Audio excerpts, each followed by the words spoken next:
Daniel Catalão em Berlim. E agora, a última fronteira com Miguel Gonçalves. Miguel, olá, bom dia. Ora, viva, bom dia. Começamos esta nossa viagem e vamos até Ceres e a Júpiter.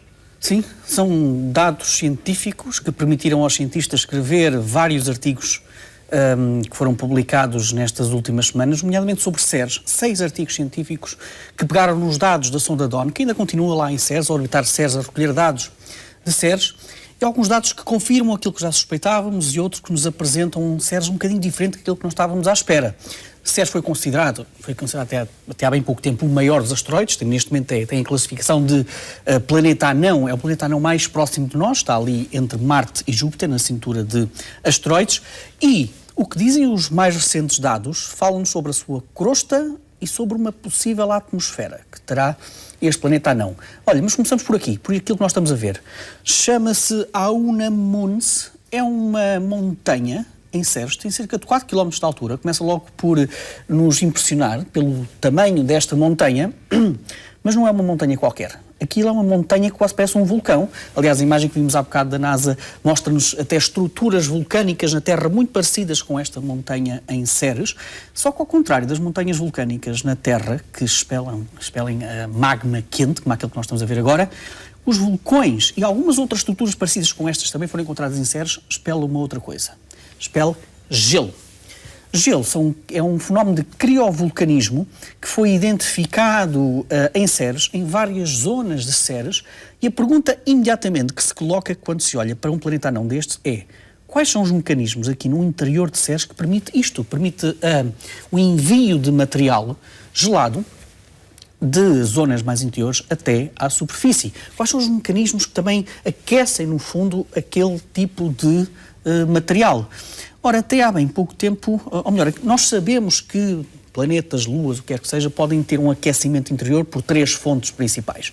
Ou pode ser por marés gravitacionais, em que temos um planeta grande ao lado, por exemplo, de uma lua mais pequena e, portanto, a interação gravitacional aquece o interior das suas luas. Nós vemos isso nas luas de Júpiter e Saturno, por exemplo.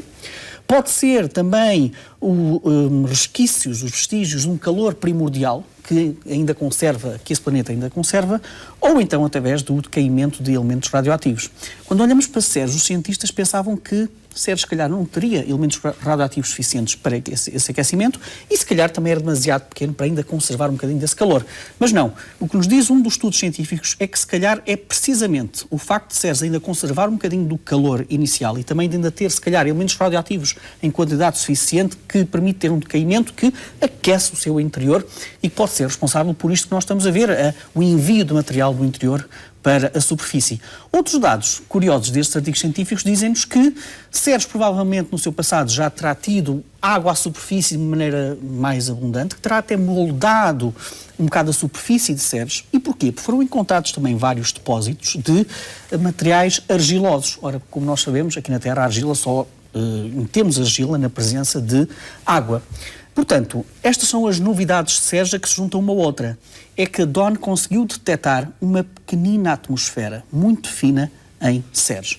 Ainda não se sabe muito bem quais são os mecanismos que podem dar origem a esta atmosfera, também não se sabe muito bem se será uma atmosfera mais ou menos permanente, mas o que é certo é que estamos na presença de mais um corpo em que foi detectado uma fina atmosfera.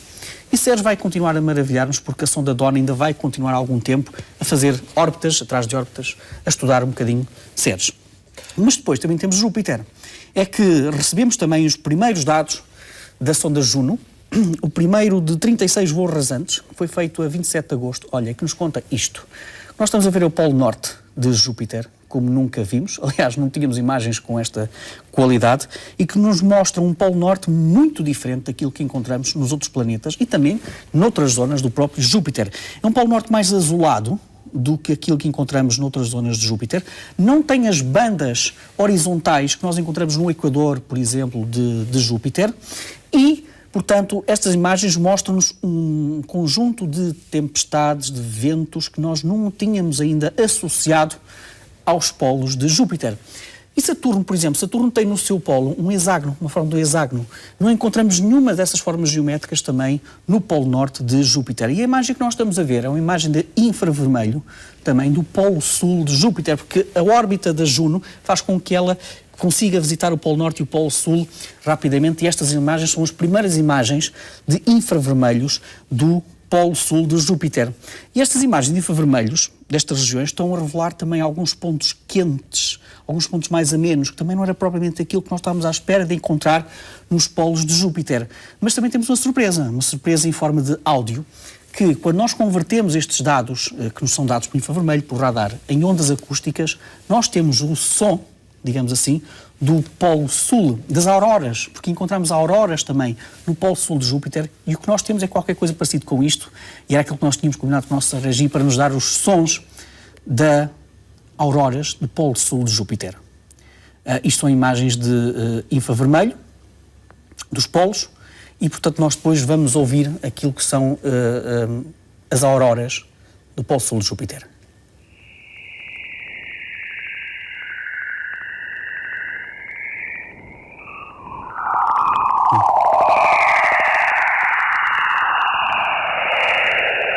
Eu penso que tu, Jorge, estás a pensar numa composição musical à volta disto. Sim. Dá para fazer qualquer coisa. E, portanto, isto é um bocadinho do som quando convertemos para ondas acústicas daquilo que são as auroras do Polo Sul de Júpiter.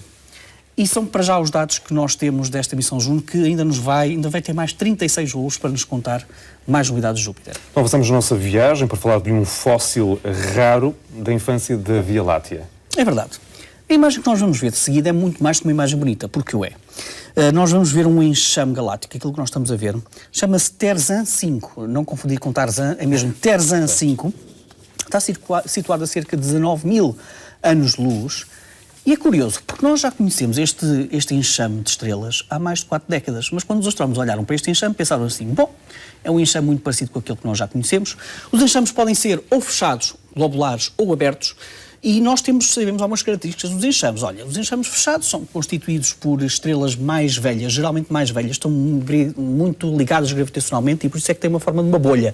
Parece que estão todas ali muito concentradas. Enquanto que os enxames abertos são constituídos sobretudo por estrelas mais jovens e não estão tão fortemente ligadas gravitacionalmente como isso. Portanto, o que nós sabíamos até hoje é que os enxames podem ser ou por estrelas muito velhas ou por estrelas relativamente mais jovens. Ora, Terzan 5 nós conhecemos há 4 décadas e pensávamos também, os astrónomos pensavam que, bom, aquilo provavelmente será um enxame constituído por estrelas mais antigas lá no centro da Via Láctea, porque isto é importante referir, está ali para o centro, na zona central da Via Láctea. Pois bem, os últimos dados deste enxame dizem-nos que nós temos ali duas populações de estrelas completamente diferentes em termos de idades. Encontramos estrelas com cerca de 12 mil milhões de anos, e 12 mil milhões de anos é praticamente estrelas da idade da Via Láctea, da nossa galáxia, e estrelas com cerca de 4,5 mil milhões de anos, portanto, mais ou menos a idade do nosso próprio Sol, a idade presente do nosso próprio Sol. Isto quer dizer que este enxame de estrelas desafia tudo aquilo que nós pensávamos sobre a própria constituição da cronologia dos enxames. Qual é a história por trás disto? A história que os astrónomos contam sobre este enxame? Este enxame, Jorge, é um fóssil. É um fóssil porque conta-nos a história da evolução do núcleo da zona central da Via Láctea. Quer dizer que nós encontramos neste enxame estrelas que nasceram exatamente na mesma altura da Via Láctea e que nasceram numa nuvem de gás que tinha tanta matéria. Estamos a falar de algo de cerca de 100 mil milhões de vezes a massa do nosso Sol. Tanta matéria que tinha matéria suficiente para criar as primeiras estrelas da Via Láctea, mas também para criar estrelas muito mais distantes depois no tempo, da altura precisamente do nosso próprio Sol. Isto é notável porque nós não conhecíamos propriamente estruturas presentemente com este tipo de disposição, apesar dos astrónomos saberem ou desconfiarem fortemente que no início da formação da Via Láctea, aquela zona central da nossa galáxia era ocupada por nodos, por grandes autoestradas, por grandes nuvens de gás e poeira que podia originar este tipo de distribuições cronológicas de estrelas no enxame. Mas ainda não tínhamos encontrado um enxame com estas características, com duas populações tão diferentes e que nos dizem que aquele enxame sobreviveu às alterações que o próprio núcleo da Via Láctea teve ao longo do tempo, uma espécie de grande agitação a que este enxame sobreviveu no início da formação da Via Láctea. E, portanto, muito mais do que uma imagem bonita, é um baú no tempo olhar para este enxame. Ora, e terminamos com a imagem da semana. O que é que nos trazes? A Philae. Lembras-te da Philae? Aquela sonda que saiu da Roseta para aterrar, ou digamos, acometar no cometa 67P. Ela aterrou ou acometou em novembro de 2014 e depois não sabemos o que é que lhe aconteceu. Sabemos que ela andou a saltitar pela superfície e que depois deu sinais de vida a junho de 2015, depois nunca mais ouvimos falar dela. Até que a Roseta encontrou, precisamente, num penhasco, a nossa sonda Philae, ali, perdida autenticamente. Portanto, é uma imagem romântica, olha, que demonstra que a Roseta está no final da sua missão, mas conseguiu completá-la ao mostrar o Philae ali perdido num penhasco. E muito rapidamente, uma nota final para dizer que continua a digressão Ignite do Instituto de Astrofísica e Ciências do Espaço, que é levar uma autêntica turnê astrónomos profissionais por todo o país, sobretudo em zonas do interior do país, e só para dizer que a próxima sessão é no próximo sábado, no auditório da Biblioteca Municipal de Proença Nova, às 21h30. Portanto, não deixa de ser curioso e de louvar esta iniciativa do IA de levar astrónomos profissionais a outras zonas do país que, se calhar, também têm tanta ânsia para descobrir o cosmos como as pessoas que estão aqui no litoral. Sem dúvida. Miguel, muito obrigado. Muito obrigado.